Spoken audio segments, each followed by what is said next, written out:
ठाणे महानगरपालिकेच्या सर्वसाधारण सभेमध्ये सत्ताधारी शिवसेना आणि भाजप यांच्यामध्ये जुंपली आहे.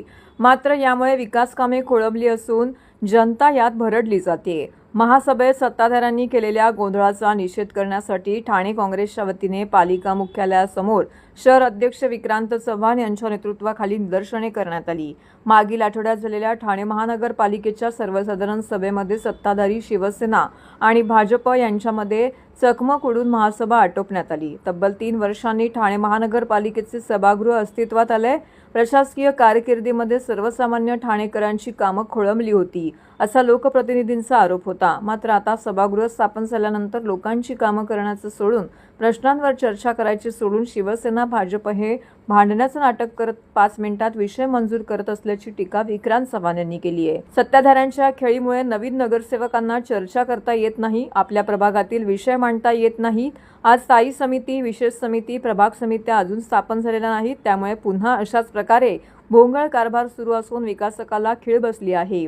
याच कारणांमुळे आज काँग्रेसने हिंदी चीनी भाई भाई, भाजप शिवसेना मिलके खाई अशा घोषणा देत आंदोलन केल्याची माहिती विक्रांत चव्हाण यांनी दिलेली आहे.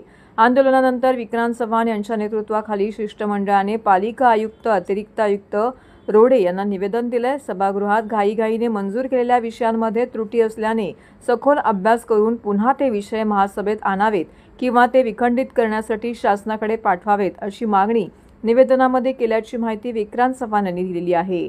शिष्टमंडळामध्ये भालचंद्र महाडिक, निशिकांत कोळी, शैलेश खरत, उमेश कांबळे, वैशाली भोसले, स्वप्नील कोळी, सर्व ब्लॉक अध्यक्ष आणि कार्यकर्ते उपस्थित होते. या सत्ताधाऱ्यांचं करायचं काय? या सत्ताधाऱ्यांचं करायचं काय? कोणाचा? हिंदी चीनी भाई भाई, हिंदी चीनी भाई भाई, या सत्ताधाऱ्यांचं करायचं काय? आणि या सत्ताधाऱ्यांचं करायचं काय? 29 फेब्रुवारी 1988 मध्ये ही नियमावली मंजूर झालेली आहे, कामकाज नियमावली. आणि दुर्दैव हे आहे की दिघे साहेब जिवंत होते तोपर्यंत हे महासभा, हे सभागृह, हे प्रशासन काँग्रेसच्या काळामध्ये 1992 पर्यंत, तसंच दिघे साहेब जिवंत असेपर्यंत व्यवस्थित चाललं होतं. मात्र जसे दिघे साहेब गेले तसे यांनी बाजार मांडलेला आहे. प्रत्येक महासभेला तुम्ही बघाल ही नियमावली डावलून, याचं कामकाज कसं करावं हे डावलून गोंधळामध्ये विषय मंजूर केले जातात. वास्तविक 3-4 वर्ष प्रशासक बसलेला असताना सगळे नगरसेवक हवालदिल झालेले होते, सगळे लोकप्रतिनिधी हवालदिल झालेले होते. आणि आता 2025 साली 26 साली ही महासभा स्थापन झाल्यानंतर, महापालिका स्थापन झाल्यानंतर यांना जनतेची चाड नाही. जनतेचे अनेक प्रश्न प्रशासकाच्या काळामध्ये प्रलंबित होते. वास्तविक महासभा स्थापन झाल्यानंतर, महापालिका स्थापन झाल्यानंतर जे जनतेचे प्रश्न आहेत रस्त्यावरती उतरून सभागृहात चर्चा करून त्या जे योग्य विषय आहेत ते मंजूर करून, जे अयोग्य विषय आहेत ते नामंजूर करून यांनी प्रशासनावरती चाप बसवायला पाहिजे होता. यांनी जी लोकांची आतापर्यंतची जी उणी आहेत ती भरून काढायला पाहिजे होती. लोक हवालदिल आहेत. घोडबंदरला तुम्ही बघाल तर दिवस रात्र वीज जाते, रस्ते खोदून ठेवलेले आहेत. प्रकाशबाई आहे इकडे, दिवस रात्र वीज खोदून जाते रस्ते, विजांचे खांब किंवा त्या वीज हे वाहिनी ट्रान्सफर करायला यांच्याकडे पैसे नाहीत. पावसाळा तोंडावरती आलेला आहे. तुम्ही बघाल की स्टेडियम मुंबऱ्याचं किंवा ठाण्याचं स्टेडियम हे महापालिकेचं आहे, परंतु असे विषय आणलेले आहेत की त्या हायवे खालचा जो भाग आहे तो MMRDAचा आहे, हायवेचा आहे. आणि तिथे महापालिका खर्च करते आणि महापालिकेने भाड्याने देण्यासाठी तो विषय, वास्तविक हा अधिकार महापालिकेला नाही. स्टेडियम महापालिकेचा आहे, मुंबईचं स्टेडियम महापालिकेचा आहे, शरद पवार स्टेडियम महापालिकेचा आहे, पण त्याच अनुषंगाने तो विषय त्यांनी आणलाय. म्हणजे असे विषय घेतलेले आहेत. मुंबऱ्याचा घनकचऱ्याचा विषय तुम्ही बघाल तर तो मुख्यमंत्री देवेंद्र फडणवीस यांचे जवळचे सहकारी प्रसाद लाड यांच्या कंपनीचा विषय आहे. तो जाणीवपूर्वक शिवसेनेने तहकूब करून ठेवलाय. वास्तविक त्या विषयात सुद्धा अनेक उणिवा आहेत, अनेक भ्रष्टाचाराचे मुद्दे आहेत. बरेच मुद्दे त्या सभागृहातील विषयांमध्ये होते आणि त्या विषयांवरती नवीन आलेले नगरसेवक, नवीन आलेल्या मुली, शिकलेले नगरसेवक नवीन आलेले यांना चर्चा करायची होती आणि यांना चर्चा करता येऊ नये, हे विषय रेटून न्यावे म्हणून हा गोंधळ घालण्यात आला. संध्याकाळपर्यंत ही चालवण्यात आली. ही महासभा लक्षवेधीच्या नावाने आणि संध्याकाळी 6 वाजता मंजूर केले. त्याच्या पलीकडे जाऊन जनगण जबरदस्ती म्हणलं गेलं. तुम्ही बघाल कालच्या विषयपत्रिकेमध्ये 5 तारखेच्या आयत्या वेळेचे विषय मागच्या महासभेत घेतलेले होते. ते विषय जर तुम्ही बघाल तर मस्के साहेबांनी 9 कोटी रुपयाची तरतूद केलेली. 9 कोटी रुपये मस्के साहेबांनी शिफारस केली म्हणून 9 कोटी रुपयांची तरतूद. विविध स्थापत्य कामांचा पत्ता नाही, स्थापत्य कामांचे एस्टिमेट्स बनवलेले नाही. केवळ नुसतं आयत्या वेळेचे विषय घेऊन असे गंडवायला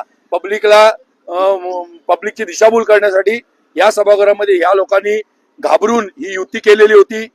विरोधकांना घाबरून यांनी युती केलेली होती. भाजप शिवसेनेने उभाटाला, काँग्रेसला, राष्ट्रवादीला घाबरून यांनी युती केली आणि युती झाल्यानंतर एकत्र आल्यानंतर सुद्धा तुम्ही बघाल तर एकत्र येऊन हिंदी चिनी भाई भाई मिलके पैसा खाय मिलके मलाई खाय अशी ही पद्धत त्यांची आता सुरू झालेली आहे. तुम्ही कृष्णा पाटील बघाल. कृष्णा पाटील जो बोलणारा माणूस आहे त्याला त्या निरंजन डावकरेने नेऊन उपमहापौर पदाच्या खुर्चीवर बसवला म्हणजे त्याने बोलू नये. त्यांनी बोलू नये. जगदाळे काकांच्या गळ्यात घंटा घालून टाकली. जगदाळे काका आपले जगदाळे साहेब सभागृह नेते झाले. वास्तविक देवराम भोईर काका, जगदाळे साहेब, जगदाळे काका आणि संजय भोईर असतील किंवा नजीब मुल्ला असतील यांच्याकडनं आम्हाला ही अपेक्षा नाही. कमीत कमी हे सिनियर नगरसेवक आहेत, माझ्यापेक्षा सिनियर नगरसेवक आहेत. यांनी वास्तविक इथे सभागृहामध्ये समतोल साधून पिंपळकर ताई आमची शर्मिला ही रोहितची बायको ही सुद्धा 2दा नगरसेवक झालेले आहे. पवन कदम 4दा झालेले. त्यांनी अशा प्रकारे गोंधळ घालून असे विषय जर मंजूर करतील आणि भ्रष्टाचाराला जर खतपाणी घालतील तर ते चुकीचं आहे. काँग्रेस जरी आज सभागृहात नसली तरी ज्या वेळेस सत्ताधारी चुका करतील तेव्हा काँग्रेस रस्त्यावरती उतरून हा दबाव कायम ठेवणार. काँग्रेस यांच्यावरती पुढच्या महासभेमध्ये आतच बसून राहणार सगळे काँग्रेसचे कार्यकर्ते. हे कामकाज कसं चालतंय आणि प्रधान सचिवांनी सुद्धा नाराजी व्यक्त केली, फडणवीसांनी सुद्धा नाराजी व्यक्त केली, शिंदे साहेबांनी सुद्धा नाराजी व्यक्त केली. आम्ही हे सगळे विषय घेऊन प्रधान सचिवांकडे जाणार आहोत, शासनाकडे जाणार आहोत, माननीय उच्च न्यायालयात जाणार की महासभा रद्द करून या महासभेतले जे विषय आहेत ते पुन्हा नव्याने घेऊन याच्यामध्ये आणि प्रशासनाने जे चुकीचे विषय आणलेले आहेत की यांनी चुकीच्या पद्धतीने जे विषय मंजूर केले ज्याच्यामध्ये भ्रष्टाचाराचा कुठेतरी दुर्गंध येतो. हे हायवे खालचं कोर्ट असेल किंवा अनेक विषय असे आहेत की ज्याच्यामध्ये थांगपत्ता नाही, एस्टिमेटचा थांगपत्ता नाही, एस्टिमेट दिलेले नाहीत. 25% आता पावसाळ्यामध्ये खड्डे पडणार त्याचं एस्टिमेट आधीच बनवलंय. आता पावसाळ्यामध्ये 25 लाखाचे खड्डे पडणार की 1 कोटीचे खड्डे पडणार. यांना म्हणजे ही एक फार्स आहे. ही महापालिका आधीच लुटून खाल्लेली आहे लोकांनी आणि आता उरलं पण ओरबडायला निघालेत. लोकांची देणी बाकी आहेत. ही नियमावली मंजूर असताना ह्या नियमावलीप्रमाणे जर कामकाज चालत नसेल तर 100% जनहिताच्या मार्गातून आणि आंदोलनाच्या मार्गातून आम्ही ही महापालिका बरखास्त करण्याच्या दृष्टिकोनातून पावलं उचलणार.